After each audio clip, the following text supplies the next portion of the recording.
If you absolutely hate bugs, but you have like a lot of them going on wherever you live, and I don't mean hate like get rid of them, I mean hate like you just don't want them all over your skin and in your life, you are going to want to favorite this because I learned the craziest thing, the most interesting thing that nobody had ever told me before. A little backstory: I spend part of every year in the mountains of New York, a couple hours north of New York City, which is like the very top of Appalachia, and it is very rainy and very buggy, and ticks are out of control there. I mean, like, it doesn't matter what you do, what spray you use, the tick bombs you put in your yard, the ticks are out of control. And ticks and Lyme disease in particular are amongst my worst fears. I've seen the damage they can do. My husband had like a very terrible case of Lyme disease, and I never want to go down that road again. So in that town in upstate New York, there is a neighborhood group chat. There happens to be a couple of naturopath doctors on there, and they all let the group know, hey, it's time to get your rock rose tea out again. Rock rose tea, what the hell is that? This is Greek rock rose, and I'm going to put the Latin name here so you have it on an official level. By the way, I'm pointing out,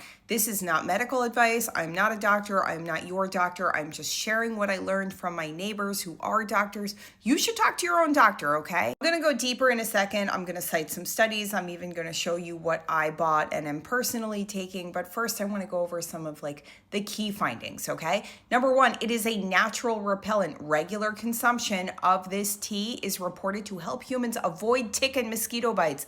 Ticks and mosquitoes. I hate mosquitoes too. A lot of scientists and doctors believe that it changes the scent of your skin. The way you smell to the bug is going to change. And so the bug comes up to you and is like, no, thank you. Not my fave.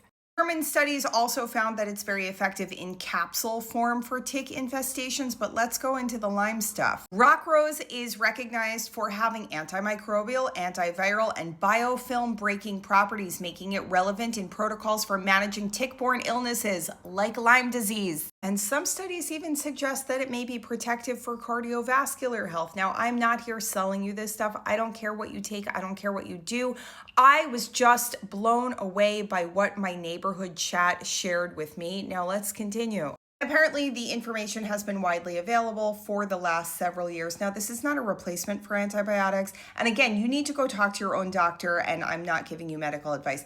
This is like preventative care. Okay, you're thinking of it as like, I want my skin to not smell delicious for a tick or a mosquito. And if you're not sure where to start your own research journey or bring some things up with your doctor, this is the one that I would start with because it's the one the doctors in my neighborhood group chat sent to me. It's a 2020 study from Johns Hopkins University. It is sort of the most widely respected one on the topic, and specifically about ticks and Lyme that happened inside the US. There are a bunch that happened in Europe as well, but if you're looking for an American study that's somewhat recent, this one's good. Now I want to talk about delivery methods and dosing, but again, I'm not your doctor. I'm telling you what I am doing. I'm going to put what I am doing in the description. I'm not suggesting that you do those things. Everyone has their own circumstances, their own health journey. You have to do what's right for you, okay? This is the bag that I bought. I think it's like $16 or $17. Again, I'm going to put it in the description so you have access to it. But if you have a natural, like a health food store in your neighborhood, they may also have this stuff, and they may also have the tinctures and other things too.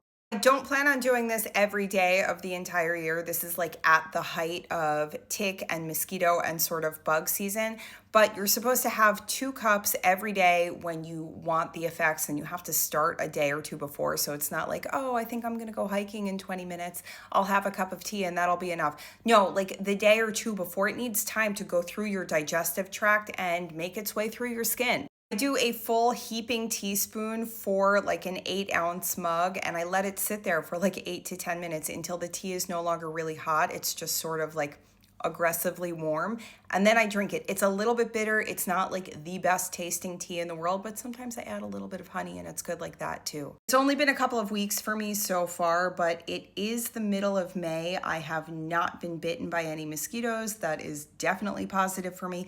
I can't tell if it's doing anything for ticks, but I am definitely going to give this a shot. Also, Dr. Neighbor told me that if you want to steep some of the tea very strong and add some peppermint oil, this is the cheap peppermint oil that I have, a full cup of that very strong tea and about 8 drops of peppermint oil in a little spritz bottle. Shake it up real good. Mosquitoes won't come near you. Again, this is not a replacement for being very smart, careful, and protective. I'm just sharing what I learned and has been useful for me.